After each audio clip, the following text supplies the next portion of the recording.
Kemudian yang kedua, yang tak kalah penting adalah selain bersyukur juga harus bertobat, beristighfar kepada Allah Subhanahu wa taala. Sebab apa? Sebab Ramadan ini karena dia adalah bulan yang spesial, harusnya kita bisa memaksimalkan untuk memanfaatkan beramal soleh sebanyak-banyaknya di bulan Ramadan. Akan tetapi tidak semua orang ternyata bisa memanfaatkannya, bisa menjadikan Ramadan itu spesial. Entah karena sebab dia sering bermaksiat di sebelum Ramadan sehingga di bulan Ramadan sudah terbiasa, atau karena memang tidak mengilmui keistimewaan Ramadan. Maka sikap kita yang kedua ketika kita mendapatkan Ramadan adalah juga beristighfar banyak-banyak kepada Allah Subhanahu wa taala. Barangkali masih ada 1, 2 dan bahkan banyak dosa yang belum diistighfari, maksiat yang belum ditaubati, maka itulah sejatinya akan menghambat ibadah kita maksimal kepada Allah Subhanahu wa taala.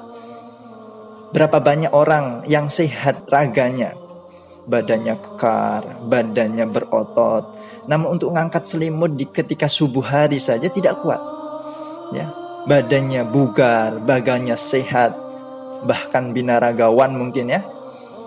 Itu tapi tidak mampu tidak kuat untuk jalan ke masjid hanya beberapa meter saja. Ya. Maka sejatinya yang menyebabkan orang itu bisa beribadah kepada Allah, kuat beribadah kepada Allah bukan karena dia sehat raganya, melainkan karena sehat jiwanya, sehat hatinya.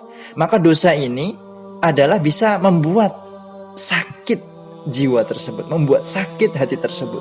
Sehingga bila mana ada orang yang susah beribadah, yang malas beribadah, yang berat untuk beribadah kepada Allah Subhanahu wa taala, bisa jadi itu karena sebab dosa-dosanya yang terlampau banyak.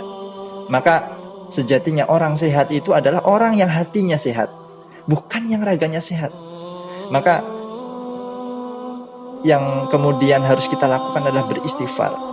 Mudah-mudahan dosa-dosa maksiat-maksiat yang selama ini kita kerjakan yang akan menghambat Ramadan maksimal di bulan Ramadan, dengan kita beristighfar terus, mohon ampun kepada Allah, sedikit demi sedikit Allah ampuni, dan kemudian Allah karuniakan kemudahan untuk beribadah kepadanya. Sebab yang bisa menghalangi, salah satu di antara yang bisa menghalangi seorang hamba mendapatkan kenikmatan ibadah, salah satu yang bisa menghalangi seorang hamba bisa kuat beribadah kepada Allah itu adalah dosa atau maksiat. Orang bisa berdiri tegak sholat tarawih berjam-jam itu bukan karena badannya kekar, akan tetapi karena imannya yang kuat kepada Allah Subhanahu wa taala. Maka dua ini setidaknya mari kita sama-sama untuk berusaha melaziminya.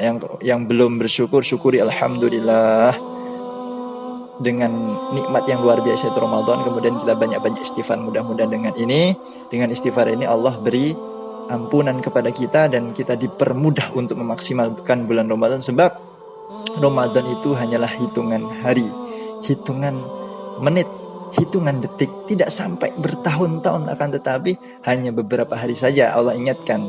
Maka dari itu marilah kita maksimalkan dengan semaksimal mungkin, supaya kita tidak termasuk orang yang merugi, sebagaimana yang disabdakan oleh Nabi, yaitu orang yang setelah bulan Ramadan namun dia tidak diampuni dosa-dosanya.